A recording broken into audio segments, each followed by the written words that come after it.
어제 더불어민주당 단독으로 드디어 언론중재법 개정안, 다시 말해서 언론장악법, 언론재갈법, 문화체육관광위원회 전체회의를 일방적으로 통과가 됐죠. 그래서 아침에 여러 신문들이 침묵의 동조자들이라느니 또는 침묵의 카르텔이라느니 이런 말들 하고 있습니다. 왜 이렇게 어마어마한 사건에 의해서 어마어마한 법이, 어마어마한 악법이 우리 국회를 한 걸음씩 통과를 하고 있는데 마땅히 자신의 입장을 밝혀야 될 사람들이 다 입을 다물고 있습니다. 침묵의 카르텔, 그 첫 번째 사람이 문재인 대통령. 2017년, 지금부터 4년 전 문재인 대통령은 언론들의 최순실 게이트 보도에 대해서 언론의 침묵은 국민의 신음입니다, 이러면서 말을 해야 된다고 막 했거든요.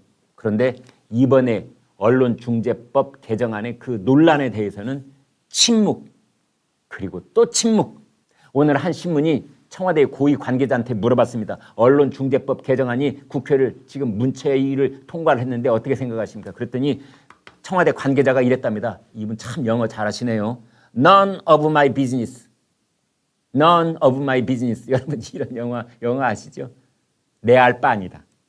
내 알 바 아니다. 그건 나의 비즈니스가 아니야. 내 알 바 아니야. 언론중재법 개정안이 국회를 통과하든 말든 청와대에는 아무 상관없으니 묻지 마.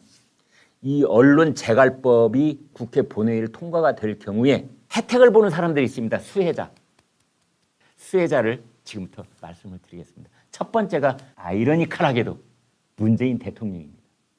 이번에 언론중재법 개정안에는요, 손해배상을 청구할 수 있는, 그러니까 이 신문이나 방송에서 보도한 내용에 따라서 내가 손해를 입었으면 손해배상을 청구할 수 있다, 이렇게 돼 있는데 손해배상을 청구할 수 없는 사람들이 있습니다. 그것을 고위공직자, 청와대, 대통령, 수석 비서관들, 고위공직자죠. 장관들, 차관들, 국회의원들, 이런 고위공직자는 언론사를 상대로 손해배상 청구를 할 수 없다, 이렇게 돼 있는데 퇴임한 고위공직자는 손해배상을 청구할 수 있다라고 해놨습니다. 따라서 이제 문재인 대통령은 내년 5월 10일부터는 손해배상을 청구할 수 있는 겁니다. 내년 5월 10일 날 가령 조선일보가 이런 식으로 보도를 해서 문재인 대통령도 배임 1,400억 그 일부분 책임이 있는 거 아니냐, 이렇게 보도를 하면은 문재인 전임 대통령이 바로 조선일보를 상대로 해서 손해배상 청구를 할 수 있게 되어 있는 겁니다. 이제 그래서 그것이 문재인 대통령에게 수혜가 되고 있다. 가령 11시 김광일 쇼도 지금은 이렇게 말씀드리고 여러분들한테 이 먹이 사슬처럼 연결고리를 다 말씀드리고 있는데 그 사람들이 지금은 고위공직자가 아니어서 이렇게 말할 수 있지만 문재인 대통령이 내년 5월 10일 날은 이렇게 말씀드리려면 저희들도 이제 고민을 좀 해봐야 됩니다. 저도 고민이 들어갑니다. 문재인 전임 대통령이 11시 김광일 쇼를 상대로 해서 손해배상 청구하면 어떡하지? 당연히 고민 안 되겠습니까? 그래서 문재인 대통령이 수혜자다. 두 번째, 조국 씨입니다. 조국 전 법무장관. 또 한 사람 있죠. 이상직 이스타항공 대표. 저 사람들 수혜자입니다. 여러분, 제가 한 말씀만 드리겠습니다. 만약에 언론중재법 개정안이 문재인 정권 초기에 통과가 됐다면 여러분 어떤 일이 벌어졌을 것 같습니까? 문재인 정권 초기에, 그러니까 2018년 봄쯤에 댓글 달았다는 그 무렵쯤에 이 법이 만약 통과가 됐다면 어떤 일이 벌어졌을까요? 그렇습니다. 조국 일가족의 여러 가지 백화점식 비리 혐의에 대해서 자녀 입시 비리, 사모펀드 비리, 웅도강원 비리, 이런 거에 대해서 신문이 첫 줄을 쓰는 순간 아마 바로 가짜 뉴스로 인해서 손해배상 청구가 들어왔을 거고 아마 그 추후 보도가 불가능했을 겁니다. 그렇다면 어떤 일이 벌어졌을까요? 네, 모르긴 몰라도 조국 씨는 법무부 장관 무사히 마치고 지금 여권에 아마 1, 2위를 다투는 대권 투자가 돼 있을 가능성이 매우 높습니다. 이상직 이스타항공 대표 500억 횡령 배임.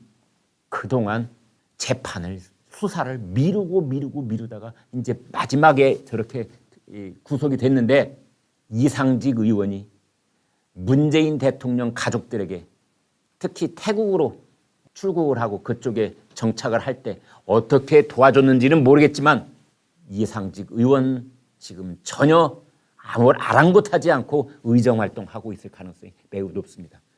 만약 언론중재법 개정안이 1, 2년만 먼저 통과가 됐었다면 또 하나 수혜자 말씀드리겠습니다. 바로 유시민 씨입니다. 유시민 씨가 유튜브 방송 알릴레오를 통해서 이렇게 말했죠. 검찰이 자신과 노무현재단 계좌를 추적했다는 뭐 그런 식으로 얘기를 했습니다. 근데 다 사실이 아닌 것으로 드러났죠. 오른쪽에 있는 유시민 씨, 노무현재단 이사장, 검찰이 자기 계좌, 노무현재단 계좌 다 들여다봤다. 이렇게 알릴레오 유튜브를 통해서 얘기를 한 겁니다. 그런데 한동훈 검사장이 그때 이 반부패 부장이었었거든요. 한동훈 검사장이 유시민 씨를 상대로 해서 5억 원 손해배상 청구를 한 상태에 있습니다. 그런데 왜 유시민 씨를 수혜자라고 저희가 하느냐면은 이번 그 언론중재법 개정안에 가짜뉴스 손해배상 청구 여기에 유튜브 방송은 빠졌습니다. 따라서 이번 언론중재법 개정안에 만약 그것이 강화돼서 들어갔더라면 유튜브 방송 한 사람들도 이제 헛소리 하면은 다 손해배상 청구 5배 이상 할 수 있어. 그게 들어갔더라면 아마 유시민 노무현재단 이사장도 매우 코너에 몰릴 수 있었을 텐데 수혜자다 이렇게 보고 있는 겁니다.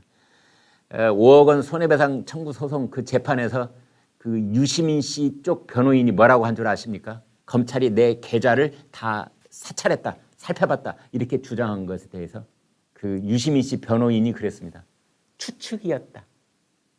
증거를 가지고 한 얘기가 아니라 그냥 추측이었다. 허위를 말하고 있다는 인식이 없었다. 그러고 있답니다. 댓글 문재인 조국 유시민 웃는다. 댓글 말씀드리겠습니다. 문재인 보유국, 김정은은 핵보유국, 북한은 핵보유국, 대한민국은 문재인 보유국. 그 끝은 어디지? 두 번째 댓글. 더불어 탈레반, 대한 아프가니스탄 만들려고? 네, 바로 언론중재법 개정안이 이제 국회 본회의를 다음 주 25일 날 진짜로 통과를 하게 되면 대한 아프가니스탄, 대한스탄 될 가능성이 있다. 세 번째, 그래서 댓글을 양념이라고 했구나. 이렇게 천철살인의 댓글을 주셨습니다. 감사합니다. 네, 여러분 오늘 방송 어떻게 보셨습니까? 구독, 좋아요, 공유 눌러주셔서 여러분의 마음을 보여주십시오. 여러분의 마음을 보는 순간 저희는 엄청난 힘을 얻습니다. 고맙습니다.